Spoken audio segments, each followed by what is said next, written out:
அஸ்ஸலாமு அலைக்கும் ஃப்ரெண்ட்ஸ், எல்லாரும் நல்லா இருக்கீங்களா? இது என்ன தெரியுதா? இதுதான் ஃபிஷ். இந்த ஃபிஷ்ஷை வச்சு ஒரு ரியல் குட்டி ஸ்டோரி பார்க்கலாமா? அல்லாஹ் ஒரு நபியை வாய்ந்த ஊரில் வாழ்ந்த மக்களுக்கு இயக்குதராக அனுப்பினான். இந்த ஊரில் இருந்த மக்கள் சிலைகளை வணங்கினாங்க. அந்த நபி சொன்னாங்க, அல்லாஹ் ஒருவனே மட்டும் உனக்கு வேண்டும்னு. ஆனால் அந்த மக்கள் ஏற்றுக்கொள்ளவில்லை. எவ்வளோ தடவை சொல்லி பார்த்து கேட்கறதுனால அந்த நபி அல்லாஹ்விடம் இந்த ஊரை அழித்திருந்து ஊரை விட்டு போனாங்க. ஊர் மக்களுக்கு பைத்திய கதையும் அந்த மக்கள் அந்த நபியோட மார்க்கெட்டை ஏற்றுட்டாங்க. அது தெரியாத யூனுஸ் நபி அல்லாஹ் கோச்சிக்க ஒரு வியாபார கப்பலை ஏறி செஞ்சாருங்க.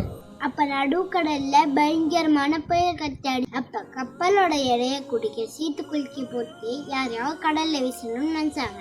சீட்டு குலுக்கி போத்தல்ல அந்த நபியோட பேர் வந்துச்சு. அந்த நபியை கடலை வீசினாங்க. அப்போது ஒரு பெரிய திமிங்கலம் வந்து அந்த நபியை விழுங்கியது. அப்பதான் அந்த நபி அவங்க செஞ்ச தவற உள்ளது அல்லாஹ்விடம் லா இலாஹா இல்லா அன்த சுப்ஹானக இன்னி குன்து மினல் ஆலிமீன். பொருள்: உன்னை தவிர வணக்கத்துக்குரியவன் வேற யாரும் இல்லை, நீ தூயவன். நிச்சயமாக நான் அநியாயக்காரனா ஆகிவிட்டேன்.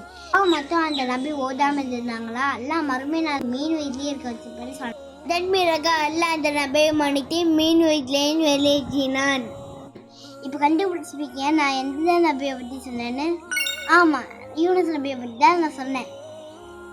அதே போல் நம்மளோட பாவத்தை எல்லாம் மன்னிப்பானாக என்று துவா செய்தவனாக என்னோட இந்த குட்டி ஸ்டோரியை முடிச்சுக்கிறேன். அஸ்ஸலாமு அலைக்கும் வரஹ்மத்துல்லாஹி வபரகாத்துஹு.